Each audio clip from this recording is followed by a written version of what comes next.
can tell you there are several factories and industries who have to make the journey every day to Abuja because they want to go to FCPC trial. Come and see the ridiculous judgment they give from there. There's no aftercare after investment in Nigeria for any government agency. They're only looking for fault. Everyone.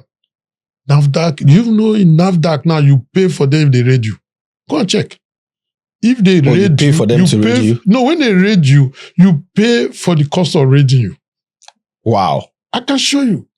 Well, the Dangote refinery is an example of what the private sector can do. It's the eighth wonder of the world. So what we are saying is government needs to stand in one place. It should not be dancing like a barber's chair when you are not sure which direction you face. And that is what we are seeing. Okay. Every time a new government does, you change the tax policy, you change all those things that are favorable to us so you can make more money. And the most important one that's most annoying now is turning your regulatory policy sectors to fundraising. To money making. Fundraising, FCPC. I think the biggest mistake they made when they came in, even though the policy on the removal of subsidy on petrol was good, but it should not have also at the same time put the Naira on the free the Naira immediately. What those two created without appropriate monetary policy from the central bank in pinning down what they are trying to do now, that's what caused that inflation, hyperinflation. Because while the price of Naira was lifted, because they came in at 459, the president was elected for 4 years. Yeah, how could he have waited again? Because if after 2 years, we are still telling us it's short term, is the long term going to be inherited by our children? But people are saying things are improving. I'm asking you, is there an inheritance policy?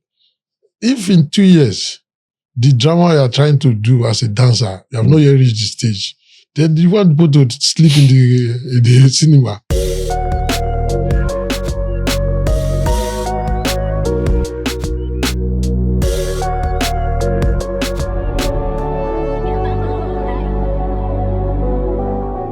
Hello, everyone. Welcome to the Coffee Table, Talknomics with Ugo Dre.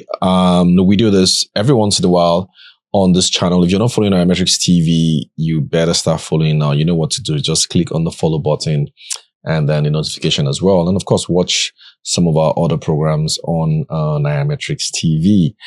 On today's show, the Coffee Table, I am super excited to have a special guest here, someone that I've been chasing for months to be here, but he's left me and he's been on several other platforms. But today we caught him. We caught a big fish in their house, and I'm happy here to bring on the show my very good friend Otunba Oye. Otunba, thank you very much. I'm not a big fish. You're a big fish in a big pond. No, you know some people are big fishes in small ponds, but you're a big fish in a big pond. I want to look at life as the kind of impact you can create.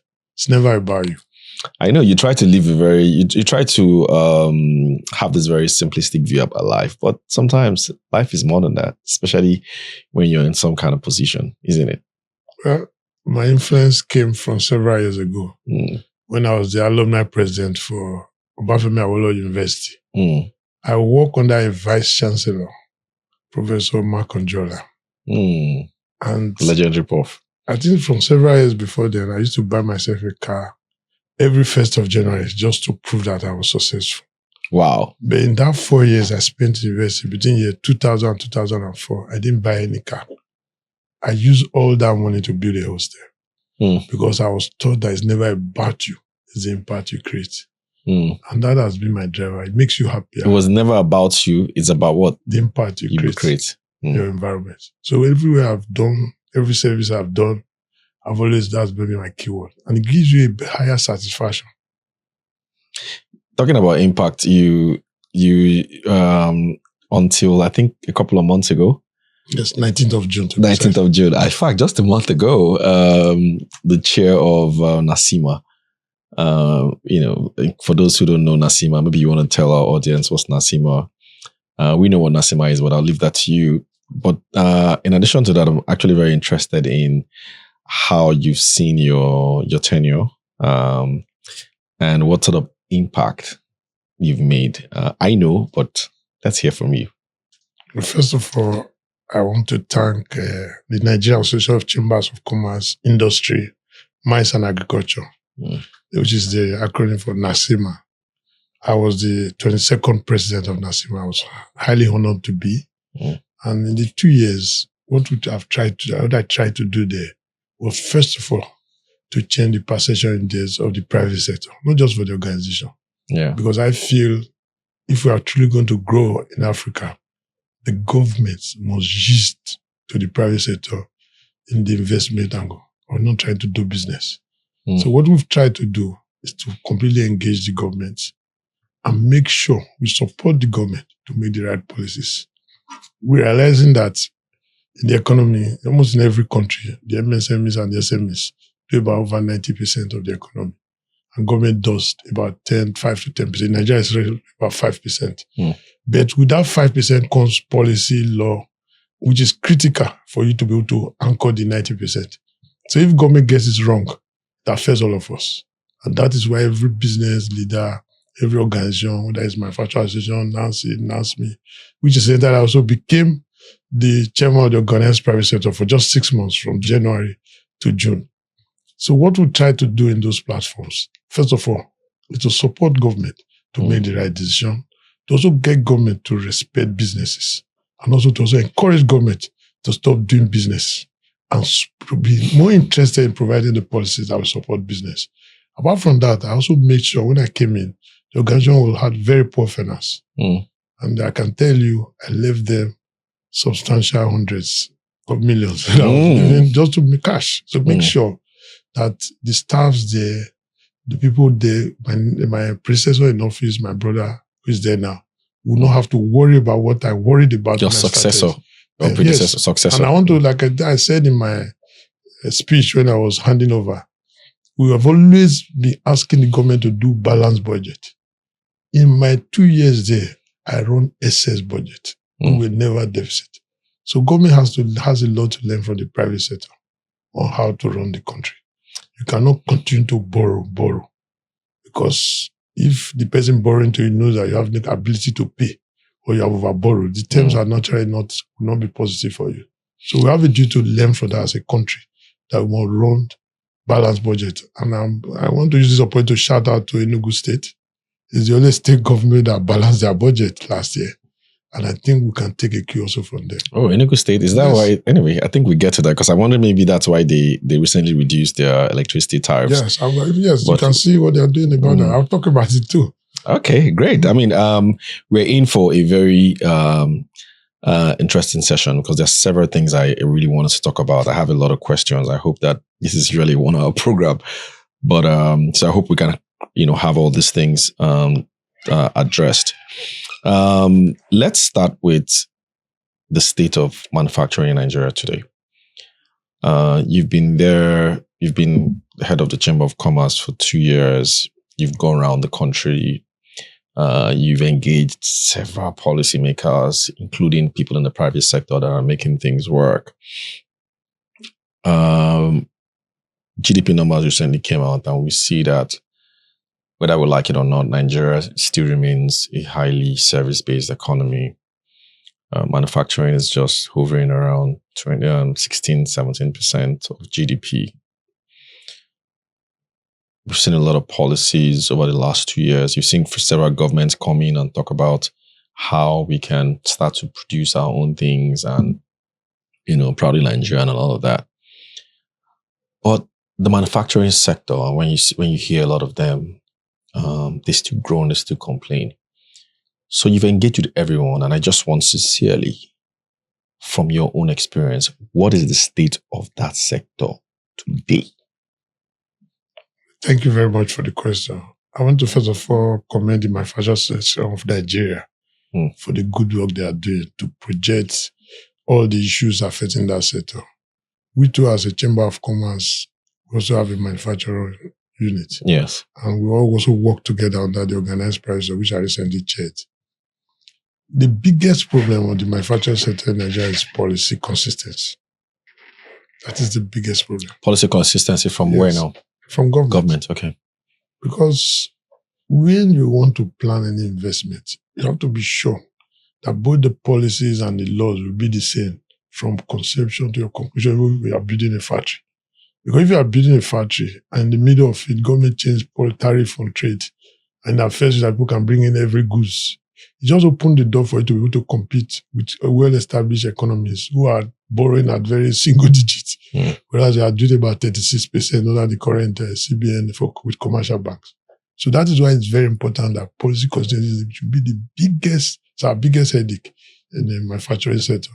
They also have the issue of tariffs, the electricity. We know what Band-Aid did to several businesses. They have to eventually close down and relocate. They also have the challenges within the free trade zone, which has been an issue I personally championed as president of NACCIMA.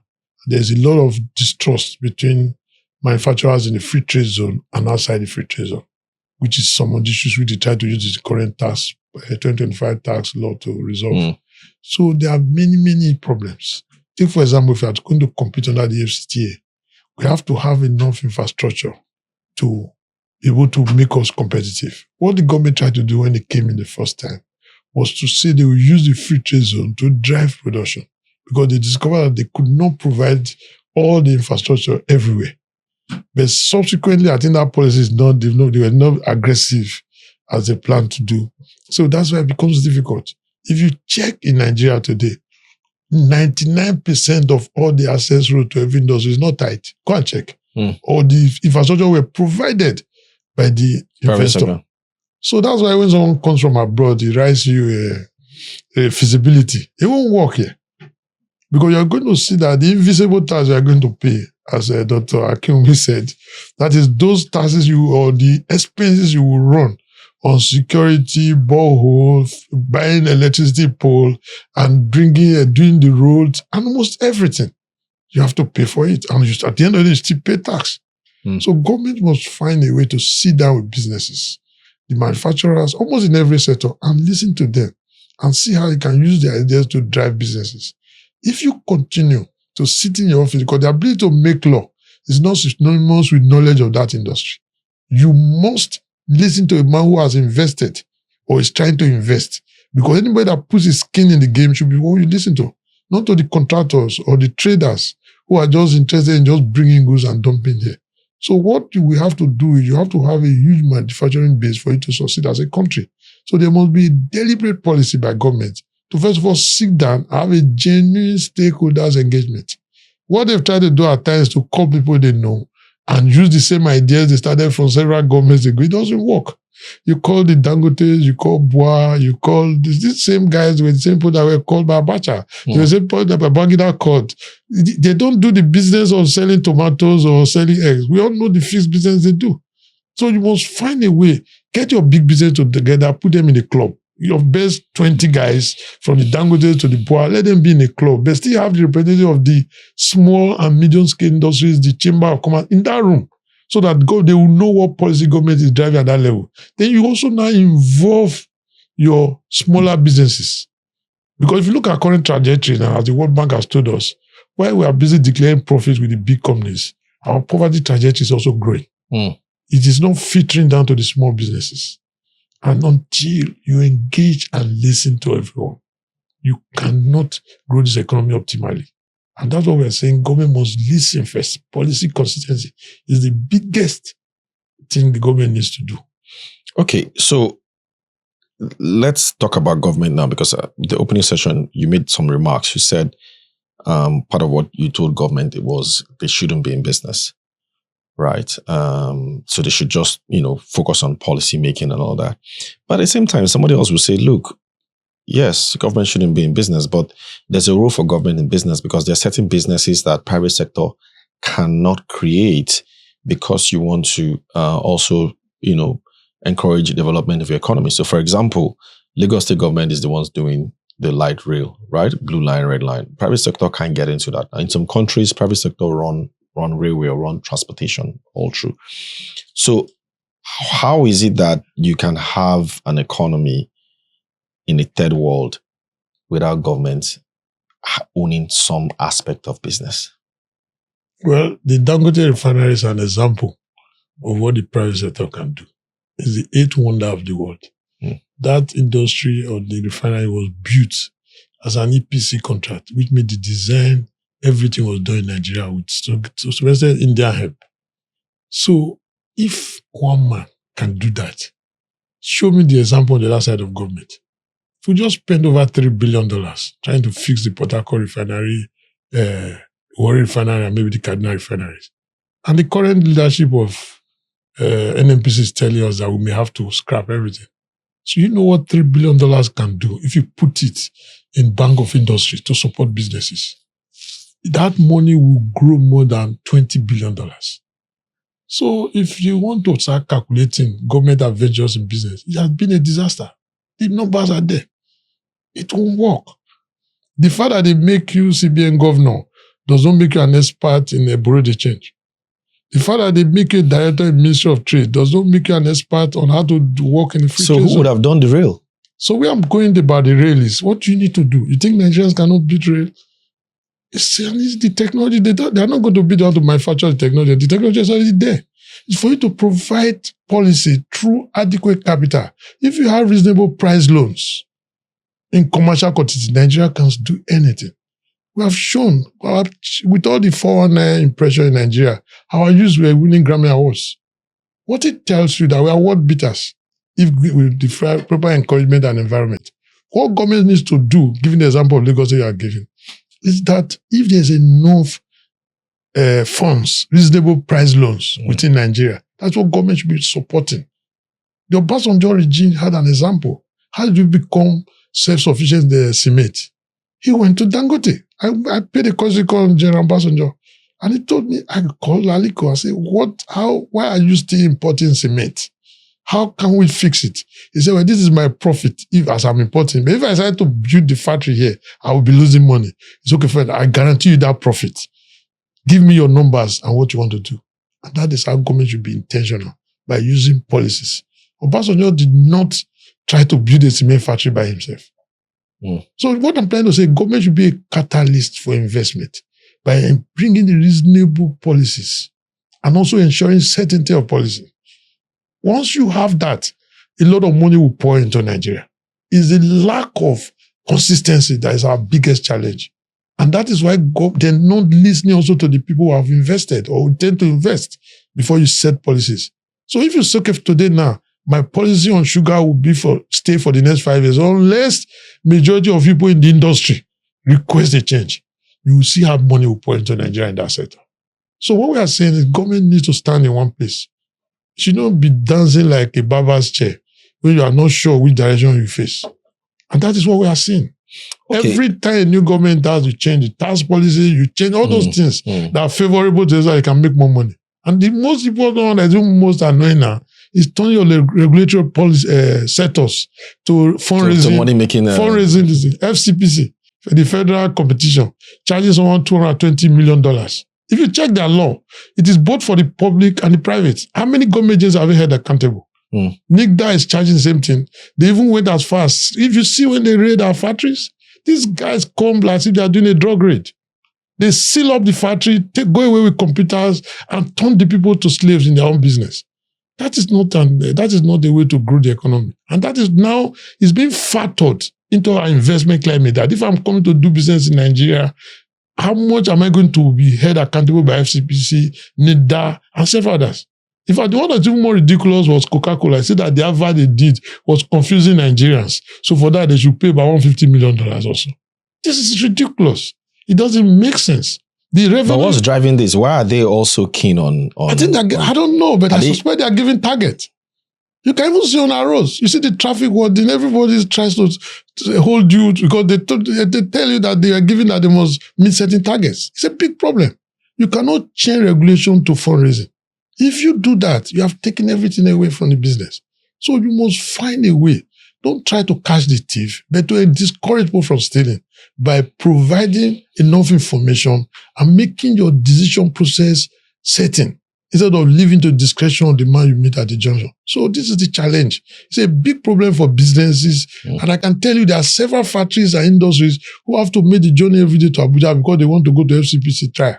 So come and see the ridiculous judgment they give from there. Those serious persons will take us serious.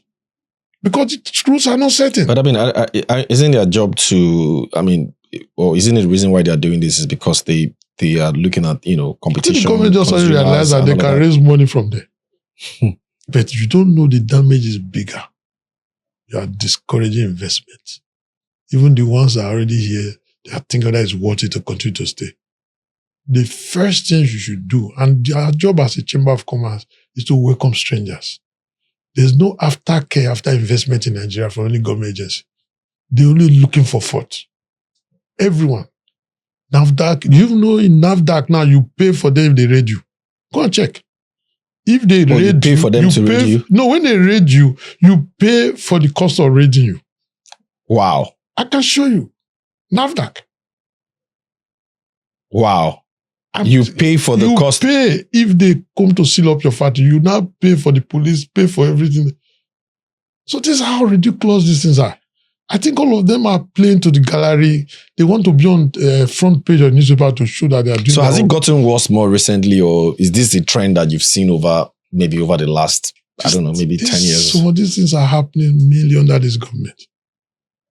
We've already complained to the Ministry of Trade when I was president, and the minister, and she has her own views. I don't want to quote her here. And I told her, look, this thing is increasing the cost of doing business in Nigeria. This is a problem that did not exist for. We are creating it because someone thought it's a benefit. Because the FCPT started with Nigerian tobacco. They charge $100 million or so. When that thing paid, they immediately removed the head of the place and put someone else. We also have another issue, the Financial Reporting Council, where they charge on gross. So if you go and borrow money now to do your business, you have to pay part of the bank loan capital into the Financial Reporting Council. So what I'm trying to say, when you say on gross what? Is it on your revenue or on the total amount of cash you have in your turnover? That is why recently, when I was then still chairman of the organized private sector, I led a delegation with NECA and several other colleagues on the OPS platform. We met with the minister and said, this is not sustainable. You are going to drive away businesses because nobody will pay gross anywhere in the world. And that this law was changed in the dying days of the last administration when people were distracted with the election. And that what work schedule increase in the Financial Reporting Council, why they should be moved from a certain percentage now to gross. They couldn't justify it. So that was why the recent policy that came out from the ministry after we did a joint, we all sat down, set up a joint committee, did a review, and made proposals to government, which was accepted by the government that came the policy from the minister, which our current OPS chairman acknowledged. So what we are saying is... But that policy is still there. Are they not still charging that gross? No, but at least the ministry has come out with a position that we need to change the law, and in the interim, the guys should charge the old rate. We hope the agency will comply. Even though, unfortunately, when the first announcement was made, the National Assembly came out that nobody can change the law. If a law is not working, like we just did the tax law now, we say we should start from January. So it's implementation. We are saying nobody's changing the law through the newspaper. All we are saying is that this law, at the time it was changed, but we're not focused on it. They were looking at the elections, at the election, nobody looks at those things. So it was in dying days. The last chance we wanted to meet their numbers and meet their target. So everybody was just training. So what I'm trying to say in all this is we have to be very careful. We have to be intentional. We have to be consistent, both in policy and law. And before, I've told the National Assembly when I addressed them in one of their retreats, and I told them, I said, anytime a law comes before you, ask what is Rwanda offering in this area? What is Ghana offering? What are our neighbors offering? So that you can make sure Nigeria stays competitive, especially under the current African Continental Free Trade. Anybody can put a factory in Cotonou there and sell at the same price in Nigeria. So you must find a way to have something you give to the investor why you should choose Nigeria as a destination. Yeah, there are 54 countries. They can choose anywhere and they take the same benefit. So why should they come to your place? There's no infrastructure. You have to do all your infrastructure yourself. So why should I come here? So give me a reason. And that is what the government and regulators should be worried about every day when they go out of their office to implement their laws or policies. They must make sure that what we are doing is better than our neighbors and did in Africa. Okay, so let's talk about government in business as well. Still on this trajectory, we've seen, I think it's the Enugu State government come up with their own airline. Appears that they're also towing the line of I think it was Akwa Ibom that came up with their own airline. This is still government in business, and they are competing with local airlines. how does the Chamber of Commerce, or how do you personally see developments like this? Is it something that, should continue to be encouraged? Some people will say, look, well, in hindsight, Ibom Air has done pretty well. It's very reliable. Airpeace, people have challenges with a lot of cancellations and all that, even though it's still the dominant local airline in the country. But Ibom M is giving them a run. So why shouldn't you have Enugu Air and all that? It's just be interesting to know what your views are as well. Well, first of all, it's not a crime for government to be in business if they can keep to the ethics of doing business. Okay. We in the private sector are very proud of what is happening in Enugu State. It's a good example when you put ethics, transparency, and business acumen into government decision-making process. What we are worried about is a bad example. I'll give you one international experience which you can use. In 1971, oil was discovered in North Sea. And that was in Norway. What did they do? The Norwegian government, they already had a policy that when they discovered oil in Norway, they decided that all the profits from that sector, they cannot spend more than 3% of the whatever they make from it. So they own 50% of those shares. But Margaret Thatcher, who was the company that was doing the oil industry, said, oh, we have to privatize. The British government showed their interest in that. Today, Norway has 1.3 trillion sovereign wealth fund. It's one of the largest in the world. And under that sovereign wealth fund, they cannot spend more than 3% of their annual earning. So what it has created, you can see where a good government held on to transparency, did the right thing, and became profitable. But in our own experience, I'm not saying every government decision is bad. But our general experience has been that government act as both regulator and also as the business. It has been fiasco. Point at anything, and I'll tell you how much we have lost. So this is a challenge. So if we have no track record of being able to do the right thing, or even we don't continue what the last government stopped, then it's better to minimize it and focus on your areas of what we call comparative advantage. The government comparative advantage is to provide stable laws, stable policies that are industry-led in terms of input into those policies. If government spend more time in doing that, because the main fact that you are appointed doesn't make you an expert. If you want to do a policy on reservation area now, then you put me as a lawyer, I don't know anything about land, this thing, then I start designing the policy for you without the input of the people that are going to use it. What do you expect? It won't work. It's an experiment. And we have enough resources to do. So what I'm trying to say is, it's not a crime for government to be in business. But if you look at your track record, it has never worked for you, then don't try it. The Enugu state government is doing it because the background of the governor. He was very successful in the oil and gas business. He was a banker before. So he has an idea.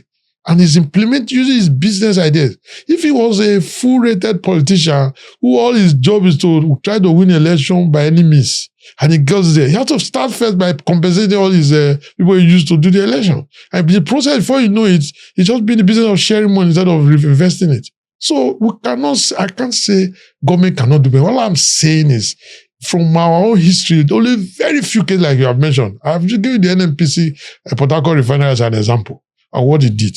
Mentioning that sector that government has done anything. And that is one of the reasons why government will reduce its cost of governance. Because the current structure of government was when government has several businesses they were running, and they had to supervise. As of today, what is government running in Nigeria? Nothing. They're still running NNPC. No, under the law, they're supposed to privatize. They're not running LNG. LNG has a management. Well, it does, yeah. There's a partnership with it. It's because LNG is still there because the technical people are there. The investors, they are the one that provide the technical support. If it was run by Nigeria, it would be another story like NNPC. NNC recently before the new administration, we all know it was our biggest concern as a country. So what I'm saying all this, the track record is not there. And government should not try to reinvent itself. They should focus on areas where they have advantage to do the right thing, to do the public good. And I'm not discouraging governors like governor of Enugu State. No, I'm saying that is just an exception. Mention the other 2-3 states you can mention. Lagos is doing very well because the mindset in Lagos is almost like you want to run the state as if it's a private sector run. So you can see everything they do here. It's like a model for the entire country. What about Abia State? Well, I don't know much about what's happening in Abia, but I've read a whole lot of good things about Abia. But what is important is you have to find good models. That You works have to for a find, state. and the first one is transparency, perception, public perception, whether there's corruption or not. And if you look at several other areas, we have 36 states, including the FCT. How many you can count? It's not up to your 5 fingers to count where you think things have been done properly. This shouldn't be. So And what is even most wrong in what all of them do, I'll tell you something, an experience. I think that I don't want to mention the state so that I will not look as if I'm picking out the states. But this was a very good example of bad governance. There's a mining company in one state where the state government charged the mining company 948 billion naira as internal tax, including charging them for mining, which under the law they are not entitled to, for mining rights tax. They even charged over 10 billion for, they call it gold bullion tax, that they put carry gold on the road that was built by federal government. wow. So I was invited by the Ministry Gold of... billion tax. Yes, for carrying on the road. They even charge for environmental. When under the law, only the federal government can do environmental the tax or whatever, or maybe penalize them for tax. So when we ask them during their hearings, okay, do you have any samples of what these guys are doing on based on what you are doing? We say, no, they did not allow me to collect any environmental, collect any of the samples. So how are you charging? Say, we just have to charge. Okay, under your law, it doesn't even allow you to charge anything like this. So what I'm trying to say in all this is, by the time we finish our findings in that report, we found out that instead of the company to be owing the state government, it was the government that was owing the company 998 million naira for the taxes they issued without reconciliation. So where I'm going in all this is, if I were a state government in Nigeria, I would make my state almost free tax zone, where I will encourage business to come, provide infrastructure. How do you get the payback? First of all, you have all your youth being employed, you collect pay, and to some extent, you can charge minimal taxes for the services you provide. If you do that as a model, and you are reflecting your collection in the input you do in terms of providing infrastructure, that's one of the reasons why Lagos is leading. Because anytime you pay something in Lagos, you see the effect on the streets. So people are encouraged to pay their taxes in Lagos. It's not about there's any magic one there, but you see between policy and decision, it's almost the same. And they listen more. Recently, Enugu State unilaterally, I mean, I don't know whether to use that word, but they did reduce electricity tariffs for their Band A customers. And a lot of the critics of that move suggest this could be a disincentive to investments in that sector, because if a state government, a state electricity regulatory commission can just wake up and reduce tariffs, then what's the point going to set up electricity business in that state? First of all, the movement from Band A from Band B to Band A, I personally am a victim too now. What I've observed is the people are not even able to provide that electricity. The law requires that you do minimum of 20 hours. Yeah. What is the compensation if they don't meet that threshold? My own personal experience with the NEROC and the co-electricity disco in Lagos is that every month they have to make some refunds to me to say, oh, since we didn't meet the target, because we have a way of capturing how many hours you put. I say, in X number of days, 15 or 10 days, you did not give me 20 hours. It's okay. They now give me some refund. That's not what the law says. The law says you should meet the threshold before you can charge for Band A. But that's not what Enugu State, I'm going into there. What Enugu State have tried to do shows a government that is sensitive to the journeys of its business. You cannot charge the same price in Lagos as in Enugu State. We all know. Are you going to charge the same price of Band A in Zamfara? A bottle of Coke is the same in Enugu State as it is in Lagos. So, but what I'm saying, the input, how much do you pay on salary? Is it the same? The transportation, is it the same? But the prices are the same. The price of housing, is it the same? Yeah, some things will have different prices. So what I'm saying is, the rent, that's what I'm saying. That's why the state government said, we did an investigation that the cost input is not up to. You can't use the Lagos formula for everywhere. If you do that, it will be difficult for you for people to pay for places that are far places in Maiduguri. How can you tell somebody to pay 3 million for one building for electricity when the entire business in that building is not 3 million? So this is a challenge. It's either you want to give light or you don't want to give light. And these are also some of the duties the state should look. The state government did not do it arbitrarily. It said they did the investigation and look at the cost input. And this is how they arrive at it. While we are still studying the model and how it works, because the issues, even in that set of appropriate pricing for the cost of electricity in generation or whatever, and they said they are only about 5 trillion naira or so. But what is important is a model which every state should try to look at.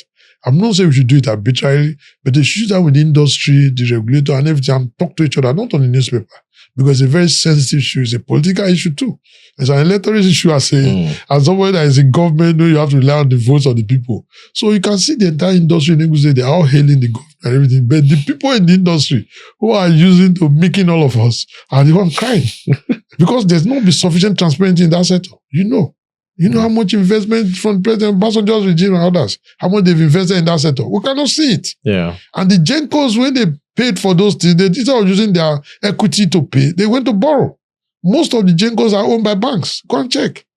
Because these guys did not have money. They just went there, bidded for things and borrowed money. So this is their biggest problem. So before they even sat down to do anything, they've not been able to reinvest in that sector. Recently, the government had to say they are buying about 10 million meters. Why should the government be involved? I thought we privatized it. So what I'm trying to say in all this, the sector itself has not been self-accounting. They've not shown that they've put enough transparency. I'm also a victim. They promise you 20 hours, they don't give. So why should you charge Bande when you cannot provide the service? So this is the challenge. There's also an opportunity there. Enugu State is a model we should all study. I'm not saying every state should just sit down and follow Enugu State. No. They did their homework, and that is their... So that has worked for them. Okay, so let's move closer now to more recent policies. So we are currently in what at NACCIMA we like to call Tinubu-nomics. The economics of the Abenomics. Of the current president. So we've gone from Buhari-nomics to Tinubu-nomics. And Tinubu-nomics is characterized by subsidy removal on fuel, higher electricity prices, like you've just mentioned, exchange rate unification, tax reforms. How do you view this policy personally? And of course, from the point of view of businesses, which you represented as head of Chamber of Commerce's, what sort of feedback are you getting? How is it impacting their business? I do know, I look at financial statements of companies. I've seen revenues going up. I've seen some of them fixing the balance sheet. But I don't know if that's just surface level, because these are probably just blue chips. We don't know what's going on with the SMEs and a lot of the guys that interact with you. So let's get your view on Tinubu-nomics. Well, first of I like all, how you're smiling. No, first of all, I want to thank Mr. President. He came in and had the 8-point agenda. Even part of it is that they will give us interest at single digits. I know, I'm also aware of the efforts by Bank of Industry and several others to try to do that, but it's not enough. And also when he came in, we had huge problems. I think there were allegations that the last regime were virtually borrowing to pay salaries. And also all the issues with the petroleum industry, how people were taking advantage of the subsidy and everything. I think the biggest mistake they made when they came in, even though the policy on the removal of subsidy on petrol was good, but it should not have also at the same time put the Naira on free the Naira immediately. What those two created without appropriate monetary policy from the central bank in pinning down what they are trying to do now, that's what caused that inflation, hyperinflation. Because while the price of Naira was lifted, because they came in at $4.59 to $1. Official rate though. Black market was $7.50. No, it wasn't that high. It was. Different was 6 something. Or maybe around that. But what is still better than where we are now. So what I'm saying is, when they came in, there were such a lot of structural imbalances. And there was an attempt to fix it. But the only problem was that there was not enough monetary policy immediately to cushion the effect of those changes in policy. And also as businesses too, we didn't have any foreknowledge of what's to be done. So you can just imagine the adjustment. And that's what led to several huge losses of to foreign exchange losses by businesses. And that was why most of our blue chips companies left Nigeria, especially those companies that do not have what we call backward integration. What I mean by that is our companies who did not have investment in order their supply chain. If you were those the first companies that left were those companies that were just like samples for their multinational organization where they just bring in the goods, repackage, and sell. Those that had farms and they were like tolerant, I can see they actually expanded instead of shrinking. So So you're saying that most of the companies that left, most of them don't have backward are the ones integration. that didn't have backward integration. Yeah, most of them. And secondly, but I thought that let me finish that. There was also significant losses. Okay. FX Okay. losses. Companies like MTN, they are still struggling and wobbling. MTN lost several hundreds of billions. Because what happened was, in our economy, the biggest problem has been, even when you have made profits, especially for multinational international companies, they are not able to repatriate the entire profit immediately. So for those multinationals and big companies, they normally pay dividends in their, the naira they are holding in Nigeria, in their parent countries, because they must declare profit using the current exchange rate. So a lot of them had so much naira, and that time they had time to repatriate the naira, the exchange rate has fallen more than 50 to 100%. So that was why those losses, you cannot remove it from tax. It is not tax deductible. So those companies have to bear this loss. So that's why most of them just say it's not worth it. And they started leaving. Companies that have stayed there for more than 60 years, they were leaving. So I'm not saying there's no need. I'm not also against the changes. All I'm saying is we shall be intentional, give enough notice, and find a way, sit down with business to also, even now, government still need to sit down with businesses to study the impact and find ways where you can incentivize them. Because those losses are going straight into people's P&L. And you cannot just... But isn't this the short-term pain that we're meant to take? Because, I mean, some will say, look, we've gone through several years of waiting. Buhari has tried and tried and tried to remove fuel subsidy, which we probably should have removed in 2011, 12. Waited 8 years, he didn't remove it. We've gone through different exchange rates, shenanigans. We've seen what exchange rates has done. What other weights that could Tinubu have done? How could the president was elected for 4 years. Yeah, how could he have waited again? Because after 2 years, we are still telling us it's short term. Is the long term will be inherited by our children? But people are saying things are improving. I'm asking you, is there an inheritance policy? If in 2 years, the drama you are trying to do as a dancer, you have not yet reached the stage, then you want people to sleep in the cinema. I'm not saying the president is not trying his best possible, but the businesses need notice. That's what I'm saying. What I mean by notice, the policy was announced at the handover ceremony. What notice is that? But a year before, if you recall, a year before, the former president, who is late now, said that the policy was that in a year's time, that was not his reach. He will be removed. What I'm saying is you cannot blame the last person for the mistakes. No, I'm not even talking about the mistake. I'm saying that he actually had his policy that it will be removed. We all know there was a price we had to pay. What the government needed to do was to sit down with businesses first, plan together so that people would appreciate. But our business is not improving now. But really, by the last World Bank index, they said by 2027, we the poor, absolutely, will be higher than you, the rich people. So if you are... there are more poor people than rich people in Nigeria anyway. No, they are saying now that will be over 56%. So we are likely to elect another poor man. We would go for the billionaires if we know we are a majority. On the lighter note, what I'm trying to say is, I'm not trying to make... It's a very serious issue. You see, what businesses ask everywhere is certainty. An ability to be able to project the government that this is what the government would do.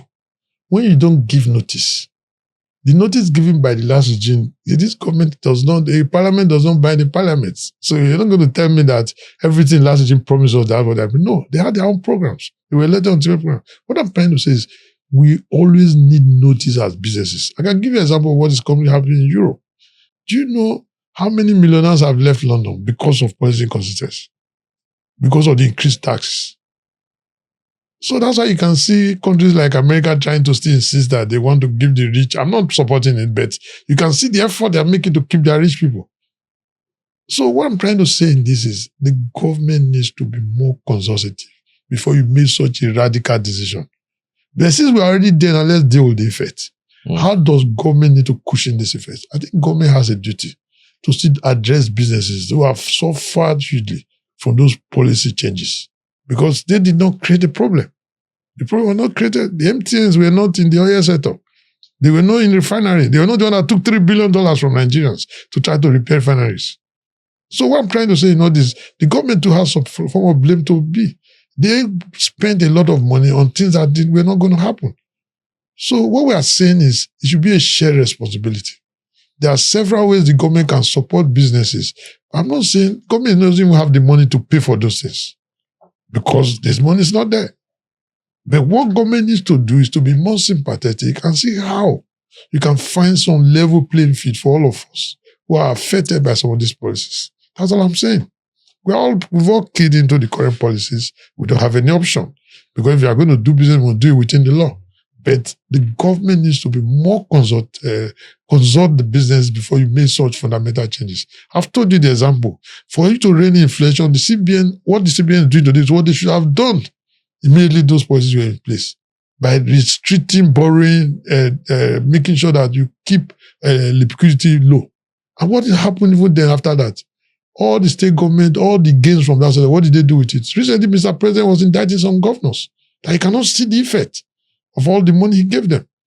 States that used to get 900 million naira a month started getting 6 billion. What did they do? They started building airports. People that couldn't pay salaries.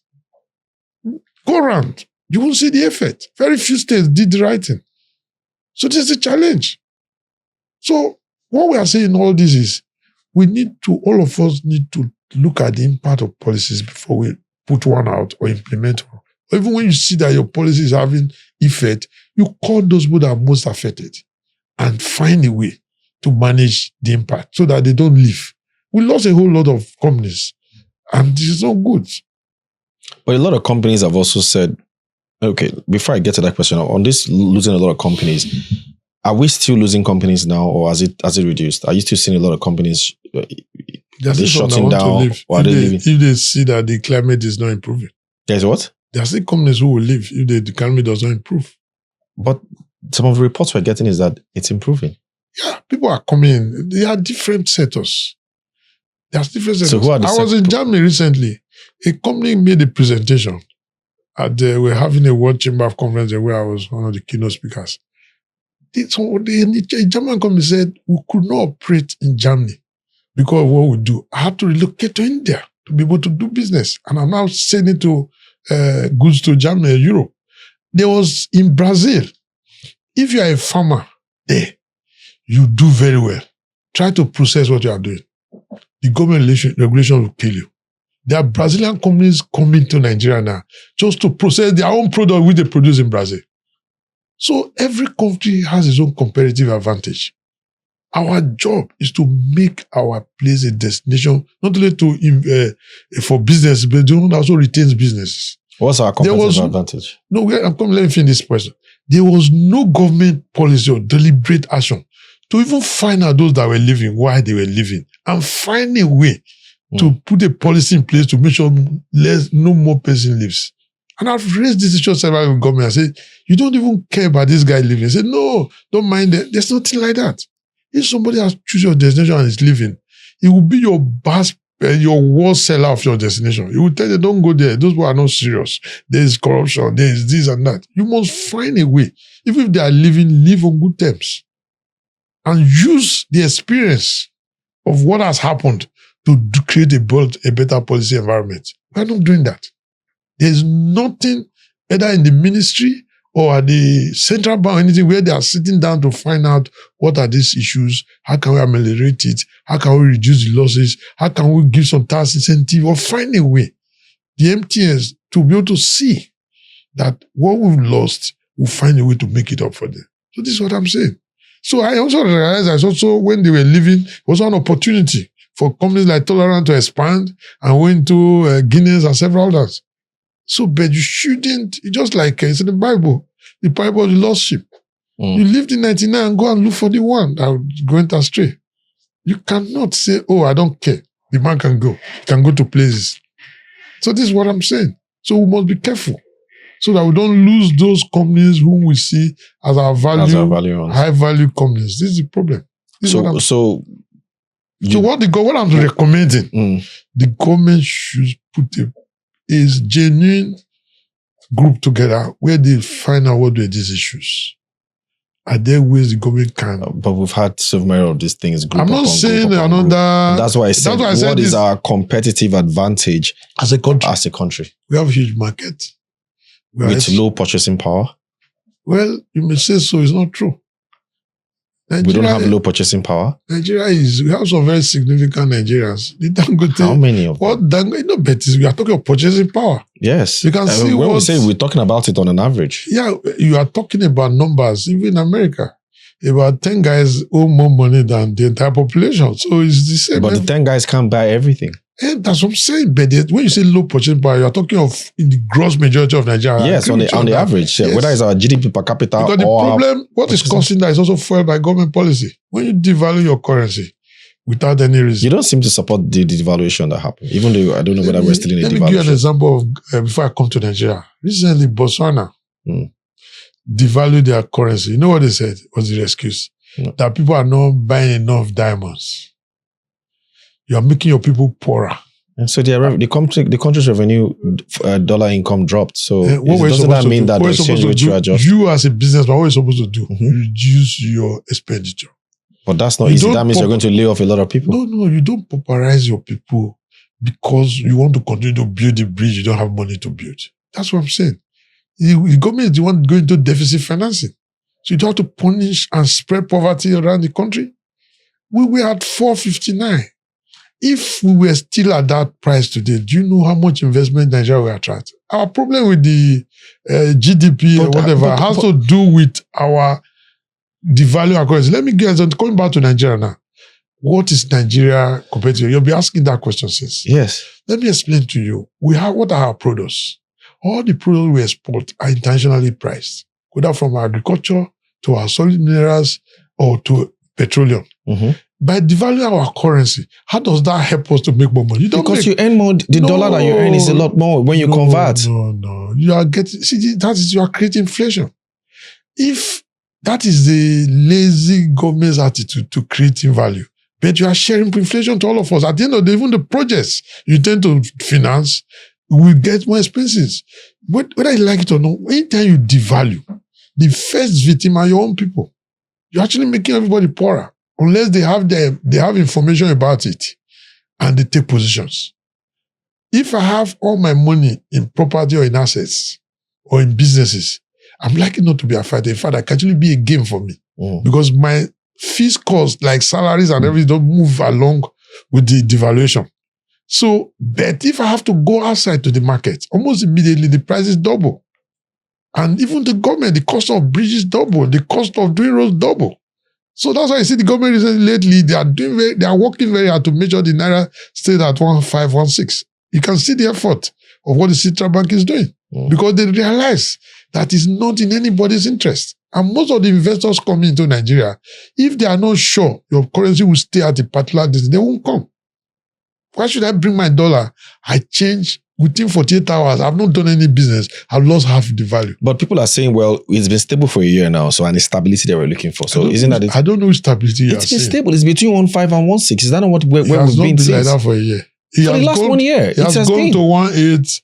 On the average, at least. No, but you see, for every day, if you are involved in business, every kobo matters. Because you'll be able to calculate your input. This year, we've not gone beyond 1.6. But what I'm trying to tell you, unless you're a trader, if you're a trader or you sell in the supermarket, you can always change your price every night.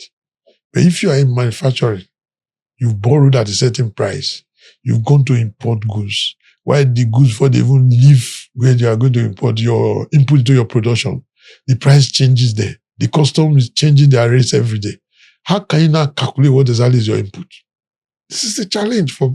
If you are doing it in 3 months cycle, you have had 7 prices. It doesn't work in business like that. You have to have some level of certainty. I'm not saying everything should be fixed in one location, but to some extent, and government itself have realized it. That is why you see the central bank has going to play a significant role, especially in the last few months, to maintain the rate at a particular point. But when you allow it to get to almost 2,000, you know how many people lost out and left Nigeria? So this is a challenge. You must, in central bank, be able to come out with a point and say, in the next 6 months, this is what's going to happen. And sit down with the businesses to reassure them. When you say this is going to happen, and why should the CBN be the ones doing that? They have been doing it. Don't you read every day? The CBN tells you they have invested to stabilize the naira, even though they tell you that it's free falling. So where they're not investing. What they said is that occasionally they come in and intervene. What is that? Intervention is either you're buying or you're selling in the market. I don't want to use the wrong word. It's called manipulation in English language. How is that? Because if a market is going, as a government, you intervene. What are you intervening to do? To keep it at the preferred price. I support it. There's nothing wrong with that. Yeah. I'm not against it. Yes. But we should all be carried along in a way, especially the industry leaders, that if we sit down with us, it doesn't have to be in a press conference setting to say, this is the economy, this is what we are going to do in the next 1 year. We are going to hover between this and this. And then I cannot calculate my business. I should not be sitting in my office and be carrying my pastor or my babalawo to determine how the naira will go. If you have that kind of thing, what do people do? They reduce their investment because nobody wants to speculate with their money. Do you reduce? If you cannot calculate your risk, you won't put any inputs. And that is what most people are doing now. But is there any country that has industrialized that tells you this is where they want their exchange rate to be? Is it China? Is it Vietnam? Is it China? Germany? Money is fixed. You want to give an example of countries, the whole of the Gulf region, their money is fixed. Even Saudi Arabia. I'm not saying we don't have the resources to do that.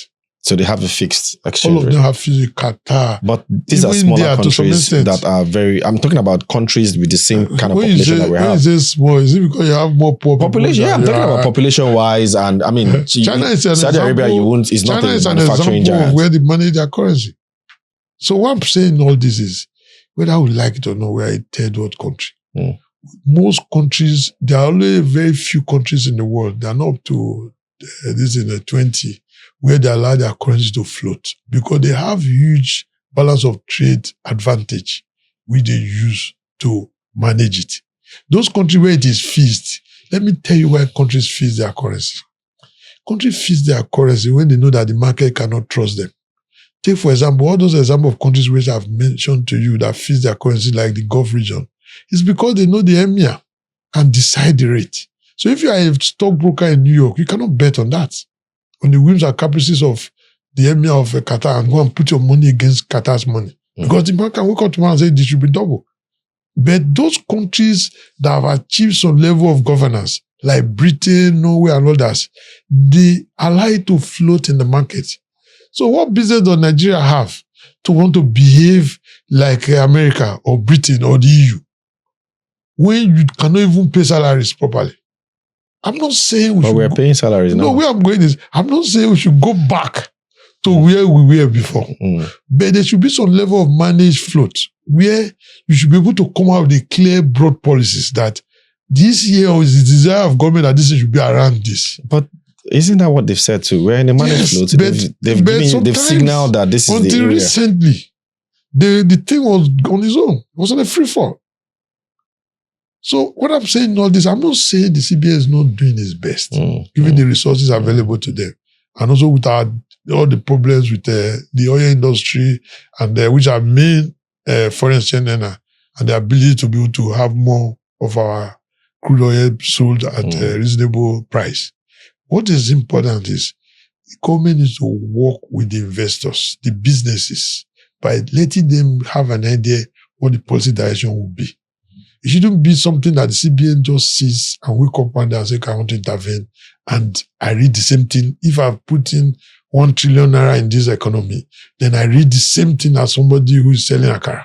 It doesn't work. Everywhere in the world, you look at how crazy it may look in some climes. The American, when the government makes policy there, the business is going, the government changes immediately. So you must listen to your businesses. I'm not talking about the few businesses they always listen to.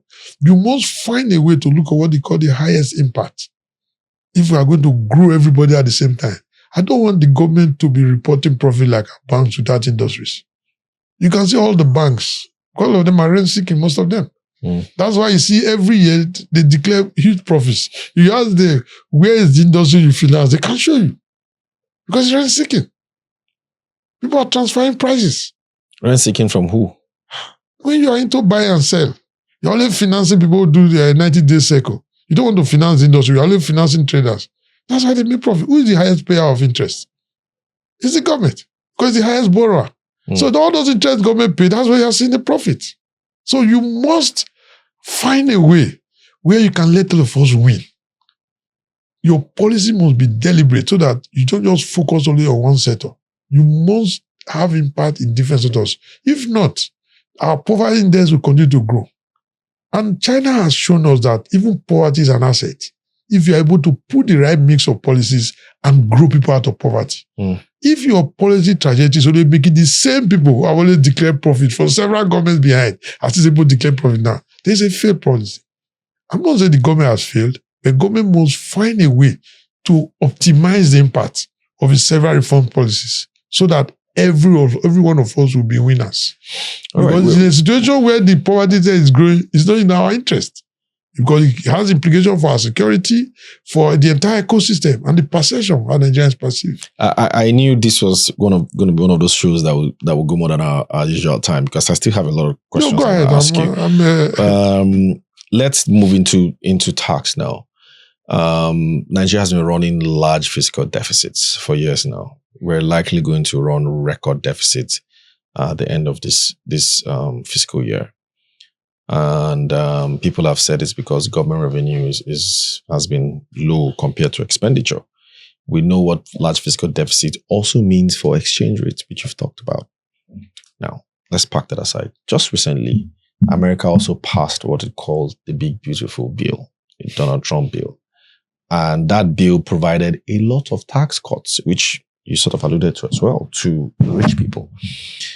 So we have also passed our own tax reform bill, which a lot of people have hailed as a very good bill. I know you had an input in that bill. I don't know why you're rolling your eyes. I know you had an input in that bill. So looking at that bill, are you confident that the current tax reform bill that we've passed, that is now an act, that will come live in January 2026, is going to do the following one: at least raise enough revenue for government so that the fiscal deficit can be closed, provide enough incentives for those SMEs that you're very passionate about and businesses to at least grow with government help, not for government to come and start competing with them? And do you think that this tax law that we have now would grow our GDP numbers? Well, first of all, I want to congratulate Mr. President for being able to pass, and I think I've told the chairman of FRS and Mr. Otunba Dele Oye and several other persons that were involved. And I think the idea that the government think we can grow the economy through increased taxation, because there's nowhere in the world, point at anywhere, where any government has used only taxation to grow the economy. It's a combination of several factors. I also agree that our tax to GDP ratio is one of the lowest in the world, or even in Africa. But you also have to realize what kind of country you're in. You don't want to be a country where you only make laws for only the rich without thinking about the poor. There are several incentives under the current bill for the MSMEs and the threshold where you don't have to pay tax and all that. But there are also several significant burdens on people in the medium or large businesses in terms of the reporting mechanisms, the fact that all of us have to register, and if you don't register, you have to have a penalty, and the mode of enforcement, how they cannot take your money and you have to be the one to work by explaining how you, why you cannot take it, instead of them asking before and you agree before you pay them. So what I'm saying in all this, there are several fundamental changes. We're all still looking and reading into the bill. But one of the most significant areas where then as president of NACCIMA and also chairman of the Vice President was the issue of what the most significant effect was the issue on the effect on the free trade zone businesses. Because in the last 20 years, all has happened in Nigeria's significant industrial sector have happened in that sector. But unfortunately, the entire bit of that sector were never consulted. In fact, the bill was already at the National Assembly when the chairman of the tax committee came at the annual conference of NECCIMA, that the Free Trade Zone Association, and explained to them about the bill that was at the National Assembly. You see, the ability to write a tax law is not synonymous with knowledge of that industry. But for you to be able to write a law for me, you need to take my input, understand my challenges, and use to improve my process or my compliance mechanism so that government can optimize. Because at the end of the day, if you have a good tax lawyer, a good tax consultant, you can determine what you pay. Well, that's why the rich don't pay tax, because they can hire experts. So it is always important for people to feel some level of fairness for them to say, I want to pay. So we are still studying the effects, and I have my own reservations. Take, for example, on the issue of the free trade zone.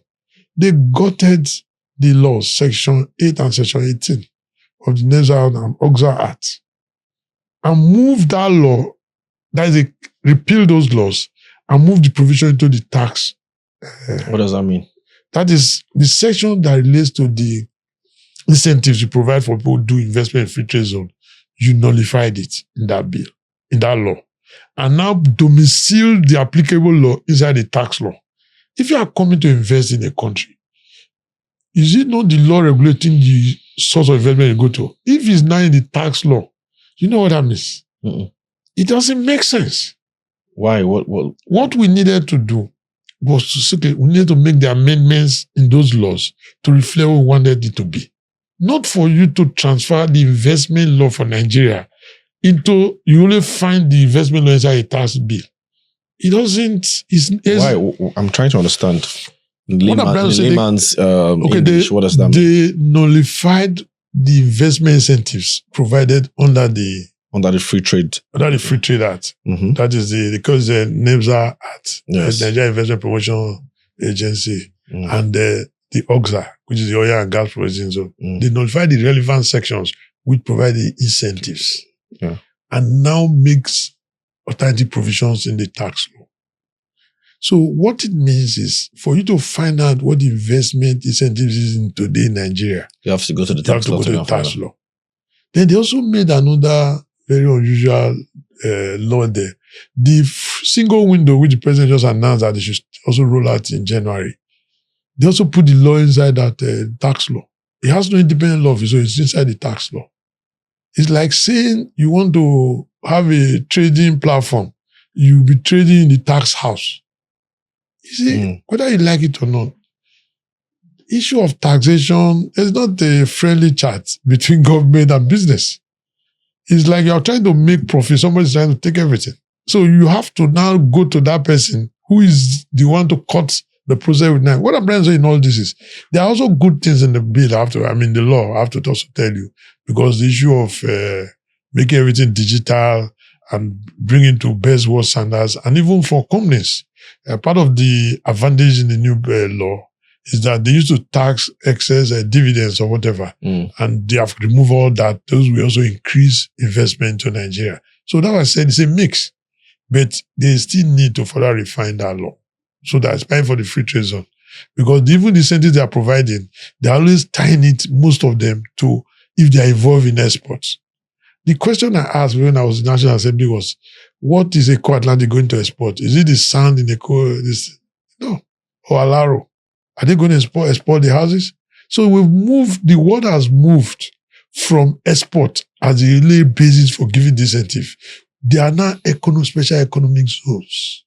Their job is to catalyze investment and attract foreign direct investment to your country, so that anybody operating in that place will be as if it's operating in Singapore or in China. It will have the same rules guiding them.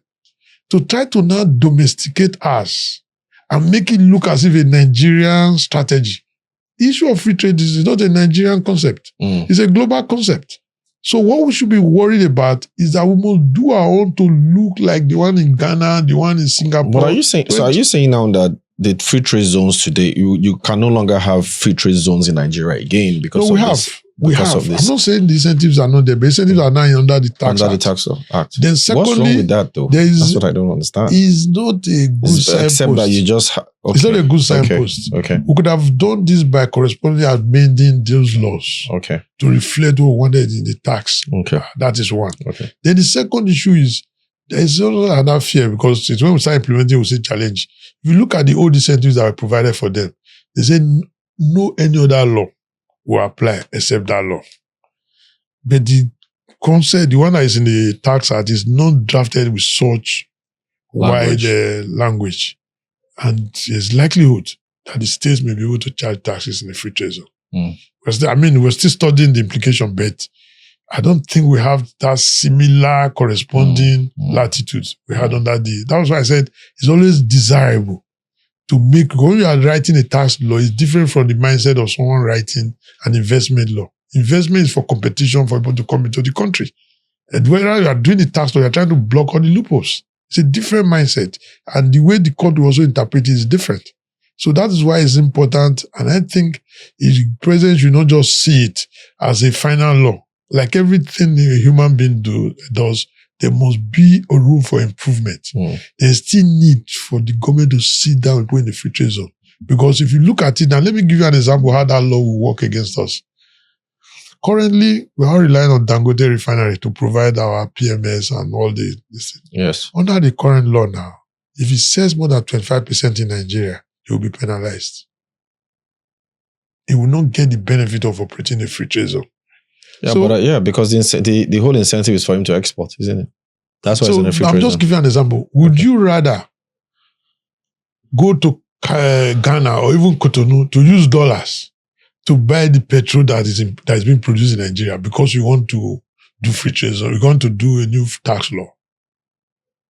Yeah, but the whole concept of a free trade zone, because I thought that if let's use this Dangote example now, if he sells more than 25% in Nigeria, he's in a free trade zone, then he starts to compete with the people that are manufacturing outside of the free trade zone. Who I understand. That is a general argument, but I'll use it as an example today. If Dangote tells you that, sorry, Nigeria, I can only sell 25% for you because I don't want to be penalized, then he moved the same trucks and put them in Cotonou. In Cotonou. You now look for dollars you don't have as a country to start buying. Everything has its disadvantages. Does it make sense to you? That's why under the old law, such things are regulated by regulations so that it reduces. When you have such anomalies, you can make a temporary adjustment. I know there's somewhere under the tax law where the president can grant a dispensation. That is what created the old problem when they say General Obasanjo in 2002 made it 100% they can sell in Nigeria. They say it created unfair competition.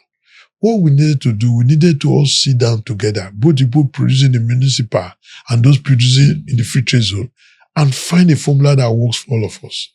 Not for one group who is within Nigeria to do a hit job on the people in the free trade zone. Because they didn't consult them. And the process of writing that tax law was written from people who were in the municipal. So if I'm going to make a law, I should listen to you first. You have invested. And the entire investment, there's over $300 billion. But I thought there was a lot of consultation. There was none. I challenged them. Was everywhere talking about this law. He never went to the free trade zone. I challenged him. The first time he came there, the bill was already at the National Assembly. I have him on record. He said it. Even we at NACCIMA, we were not consulted. We were not. Before the bill was written, or? Well, even when the bill was at National Assembly, he said it at National Assembly, yes, that he only consulted one of my members. I don't want to mention their name. Yeah, but afterwards, I think there were a lot of amendments that happened. I'm just saying, you said there were consultations. I'm just saying the consultation that was done was skewed against us. The free trade zone head were involved in the bill when he came to their conference and made a presentation. That was when the bill was already in the National Assembly. It was already cast in stone. That was why you saw the objections that took place at that place. It was why we're in the National Assembly, they started changing what they put there. What did they put now?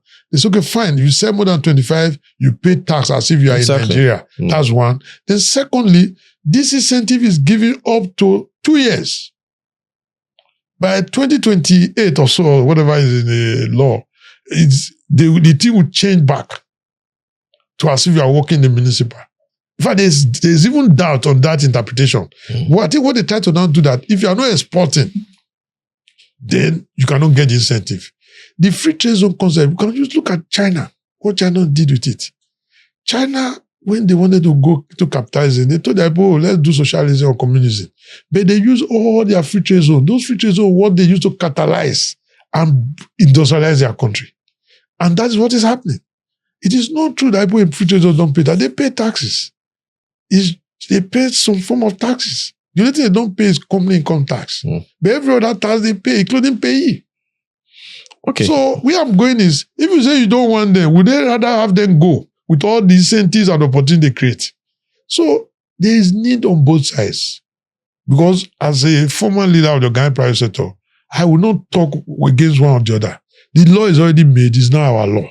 But there is need for us to sit down, have a genuine stakeholders engagement, get input from that sector, and see if there is need to make an amendment.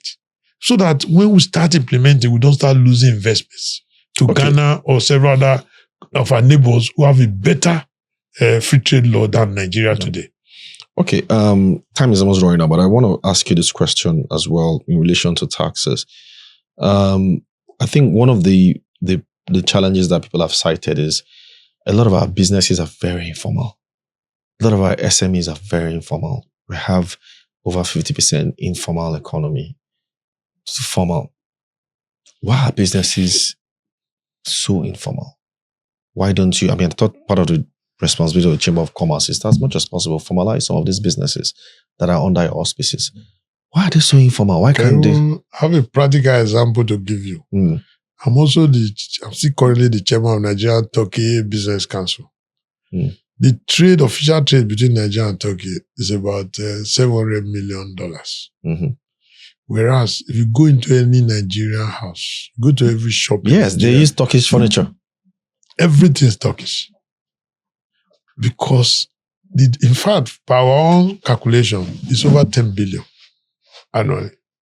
But the official reporting is $700 million. It is 10 billion annually. Yes, more than dollars. I can tell you why. Yes, let me tell you why. Most of the goods that leave Turkey, they used to go to Lebanon and UAE for them to meet our NAFDAC requirements, labeling, writing in the English. So when it moves from those two locations, it's not treated as business between Nigeria and Turkey. It's not treated as the company where you're doing transshipment. That is what it becomes. And most of the industries, because they don't want to manufacture, they're not interested in your meeting your NAFDAC or those regulations. Somebody else who is doing the further trade does that. So also, most of our people too, they travel and they transfer money directly from their accounts to the businesses there, instead of using the LC or any formalized process. Some even carry cash. So it becomes difficult for you to get a true picture of what exactly is happening. We're actually working on that to correct that, even at the Turkey Chamber of Commerce. But in addition to that, coming to the level at the Chamber of Commerce level and all that, we did a whole lot. And even the CAC, the Corporate Affairs Commission, as at that time, reduced their prices, and we also encouraged them. Almost every trade fair we did, the Corporate Affairs is there, giving either free registration or very discounted rate registration and online, all those platforms. Although recently, we've seen they jack up their prices, but they have now said they would start from January, because the government then was very serious about having inclusive and even platforms like Money Point and others who were launching formal setups and everything. So although government too also comes in with this knife, you can see they charge, if you do a transaction over 10,000 naira, they charge you under and that itself discourages formalization of businesses, because whether you like it or not, you are taxing the poor more than the rich. Most poor businesses have more transactions than big businesses. For the big one, it can be one whole month, he has only one transaction because of the size. But the poor guy who is selling oranges and mangoes or doing supply to the market does every 15, 20,000, 13, whereas you would have taxed him almost 100%. At the time you start charging at that. I actually wrote, even with the Ministry of Trade then and the SMIDAN, I copied them and we're trying to see how we can get the FRS to increase the threshold to like 100,000 so that you don't kill our small businesses and whatever. But we didn't get any policy this thing from the FRS then. So it's still a thing the government should consider, because whether you like it or not, if you are providing real incentive to people, whether they are trading on platforms or whatever, you have to find a way to incentivize them for them to formalize their businesses. And part of the problem again you also have is the issue of the little issue of our POS people operating it. Do you know the central bank asked them to go and form the limited liability companies? People that are under the tree. Does that make sense to you? But how, don't you want to formalize companies? What I'm saying is you could have asked them to do business names. When you start asking for limited liability, there's some more formalities involved. I mean, I These don't know. people are little educated. Let me tell you, if you want to bank the poor, you have to find a way to give them policies that make sense to them. Government is not a one-way traffic. Yeah, but they can be sole traders. You have to registered sole traders. You have to have input from those. They have to trust your process. Even when you were talking about this tax, a lot of people move money out of the banking system because they are worried. They don't even understand how it's going to impact them. So you must find a way to encourage them. I'll give you an example of discouragement that if you have to tax every 10,000 naira transaction, that means the man selling oranges is paying more tax than Dangote in terms of compared to the income. So you must find a way to have an equitable system that works for all of us. So this is what we in the private sector have always been advancing. And in fact, it's one of the jobs I'm currently doing. I observe that most businesses are victims of policies or even misinterpretation of policies. And there's really no loop, there's really no real aftercare support where who they can complain to if they are affected by unfair prices. Take, for example, if you want to truly grow this economy, the biggest whenever at the federal sector is at the states and local government. Most of the states use tax consultants. And these tax consultants are paid on commission. They don't even use their revenue office anymore. So these guys maximize the impact. And anyhow, and what has happened, most businesses fold up and leave the state and move to another state. So this is why I say if you want to grow the economy, the state government will provide tax incentives, increase infrastructure. But how can a state government provide tax incentives when... I'm talking of the state taxes. I'm not talking of federal taxes now. Okay, I mean, but the major income from states tax-wise is the personal income tax, which is still not business. It's still federal. I mean, I know a lot of the smaller. Come to Abuja. I know of the other. There is a AMAC. By the way, the federal government. I want to give you an example. I know. As you're coming up with that, I also wanted to ask you this question too. How do you also see the provision in the tax law that now eliminates taxes for companies that are doing 25 million in revenue and below? We are very grateful. I've already said that there's a mix in the tax.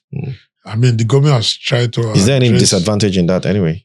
No, it's good. Because at that level, really, people are barely existing. And it also provides incentive for people to formalize their process. Because the first fear of not formalizing is not to get into the government tax system. The government has already gone around it by making sure that anytime we do any fintech transactions, they collect the money already. So it's a good incentive that will help the drive for formalization. The government must also, in addition, try and improve its processes so that the first kiss between government and business should not be tax. It should be what we call aftercare in business. Anywhere in the world, when you open a business, even in Rwanda here, the government will come to you and say, what do you need to succeed? But in Nigeria, you do stamp duty, filing fees, feasibility studies. Crazy. Then NAFDAC, let me even tell you one. 90% of the reason why people do faking of products is because they have compliance issues. Before you set up a manufacturing, you want to start manufacturing water, you would have rented a place, employed staffs, bought your machines, and paid rent. Then NAFDAC does not give you license in 6 months. What do? You start copying somebody else's product to survive and be able to keep your rent. So this is a challenge.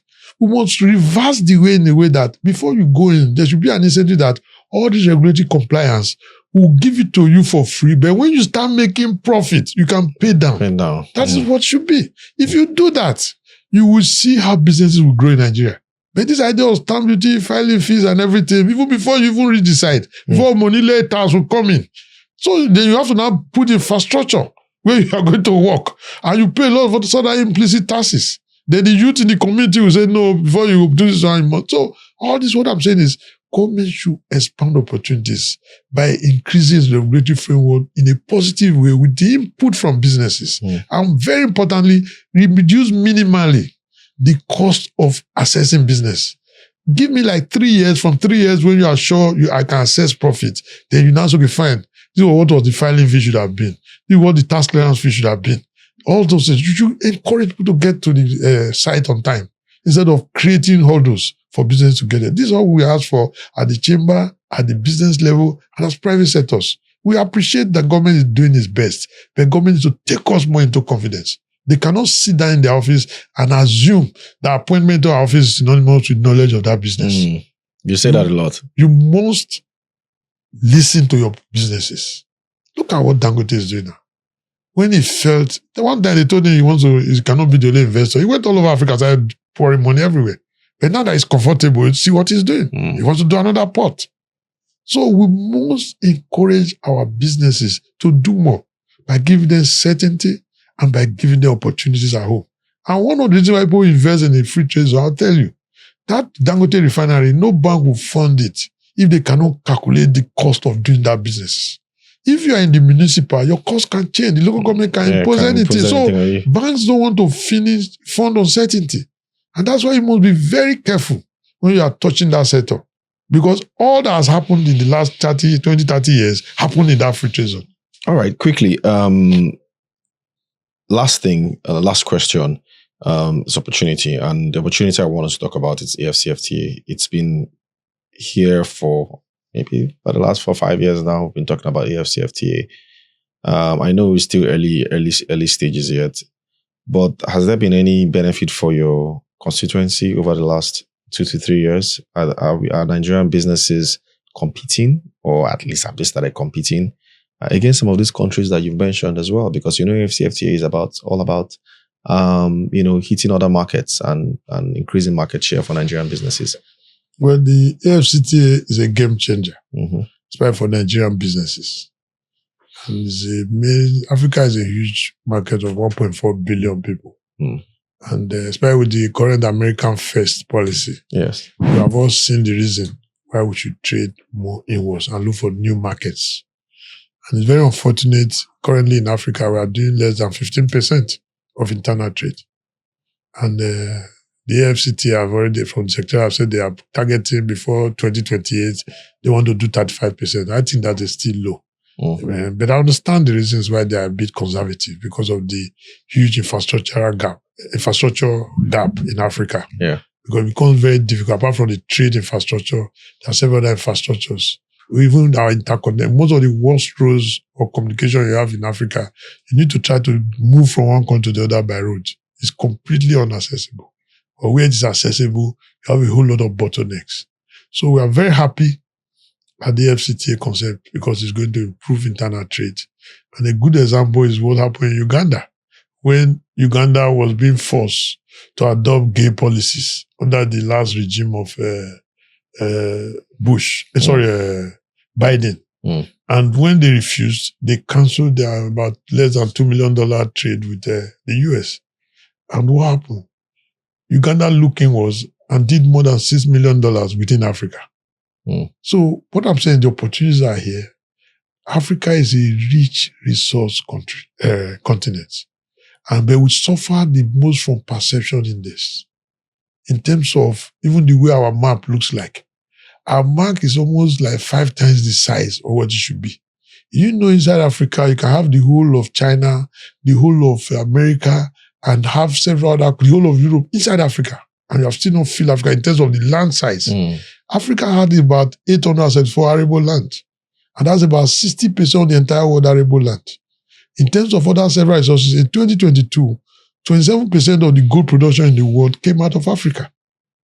But with all these resources, we have only 3% GDP to the world.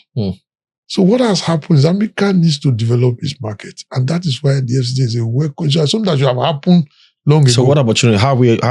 So our various companies are taking advantage of it. But for us to be able to fully compete, we can see recently the Honorable Minister of Trade, Industry, Trade and Investment sent some goods to Uganda by flights. And everything. We were part of that process. and several other businesses are going on there. The things are happening. Indeed, there's a lot of trade also within Africa, which is informal. These things are not also recorded. Some people say that our businesses are maybe kind of lazy. We don't like to export. We just like to. It's not true. Function Let me tell within you, a company like Nigeria, we are the biggest exporter within Africa. Look at our banks. We're everywhere. Apart from banks, what else? Our fintech. How many conglomerates? What of our fintech? Have? The platform which other people run their banks. It's not our money. It's mostly foreign money. No, the service. In the service industry, where many countries in Africa have more bank outside their country. Do you know what bank? Bank is the highest form of investment. We control. Above all, you also mine a whole lot of data out of it. Then from banks, look at the Dangote from here to Senegal. He has Ethiopia. They have, how many people within Africa have several such businesses outside their country than Nigeria? In fact, we are one of the biggest players. For us to continue to retain that position, our government needs to create a new environment by improving infrastructure. Because if I cannot compete, use this band A, band B as an example. If my price can just transform because you decide to change your mind, and you don't even make it double, it's triple, it's almost like 5 times. It becomes difficult if your cost into input like that goes up like that. It becomes difficult for you to trade and maintain the same prices and compete within Africa. Even the industries that they are bringing into Nigeria for that, they will not choose your destination when your currency is not stable, your infrastructure deficit, you have issue of perception index of corruption, then you have issue of regulatory issue where one agency or government can come and charge you the same price they charge people in Europe. Because when we ask FCPC, why are you charging 220 million? They say that's what they charge them in Europe. I say, are you in Europe? So this is the mindset. We need to, all these regulatory agencies, there are too many. We are overregulated in Nigeria. You need to put it in a structure. And how do you do that? We already have an institution in Nigeria called the Nigerian Investment Promotion Agency, Promotion Council also, NIPC, which was set up as a one-stop shop for all these things. There is no enough interaction between NIPC and all these agencies. They are operating autonomous. So how can you tell me you have an agency for that by law when I come this way I will go? But mainly I open shop. The AMAC will come with consultant and say my signboard size is this is the amount. The next they say my generator film. They are not Ministry of Federal Ministry of Environment. The local government want to charge for generator usage, television license. So all these things does not make sense.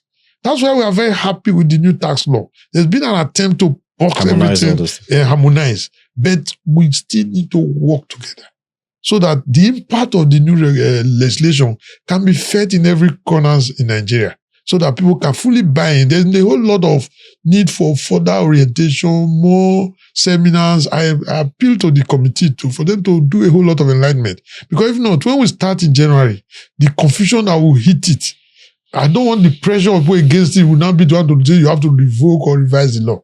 But this is the time to have people's buy-in. Let them know. Let also know what the issues are now. So that if there's need to make some amendments or resolve, this is the time now. So they should not take these few months as a few months where they can relax. This is the time the MAMSA, all the agencies that are responsible for, put it in our local languages, let people understand that there's something good coming out of that. And I can tell you, this government is doing some good things, I'll tell you. I mean, incidentally, I'm involved with NEL Fund, and I can tell you, people can apply for those loans without knowing any person. You go online. You don't need to know anybody. So some of these things, there are some good things they are doing, but there need to be more information out there so that people can be involved and also have their buy-in into it. Okay, last question, sir, before we go. Interest rates. A lot of people in your constituency are complaining several about interest rate. The central bank governor recently announced monetary policy committee will remain at 27.5% all the way till September. There are obvious reasons why. Orthodox monetary policy. How is your constituency coping with this now? We've seen a lot of commercial papers, by the way. We've seen that. Let me start first that when the last this thing was announced, I was the only person in the investment sector that said that it is understandable. The reason, or technical reason, is that the central bank is a net borrower in the market. When you don't have money you are borrowing, you cannot control interest rate like that. I mean, you cannot determine what rates people pay. So that's why until the central bank start being the net collector instead of borrowing, that is when they can they can change the rate lower. As of now, because of the position of the economy, they can't. Because if they do that, it will create problem. But however, on the fiscal policy side, government cannot rely only on monetary policy to be able to transform the economy. Because if you have to borrow at 35%, even if you are doing drugs, you cannot make profit. So you have to find it. And we cannot even compete in under the AfCFTA. Most of the companies that are coming, they are using their sovereign wealth fund 1 or 2% to come and do businesses here.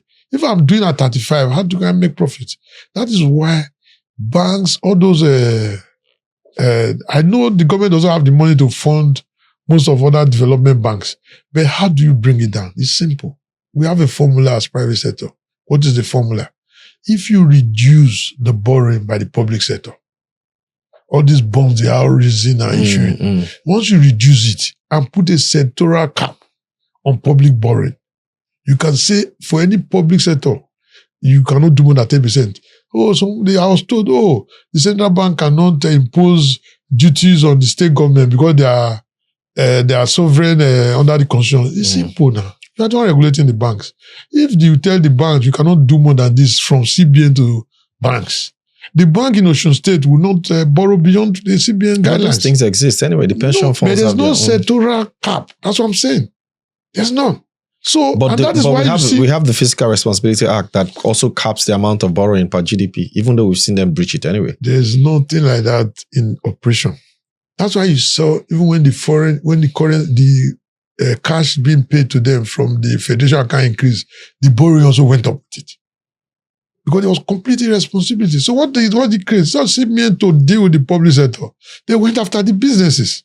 We are even victims. Because when you start doing deficit financing as they were doing, all our indices went up. The Naira was crashing. Everything was going haywire. So we that needed a reasonable price Naira to be able to get our inputs into production, we're now competing with even the drug dealers who were also buying the same dollar at the same price.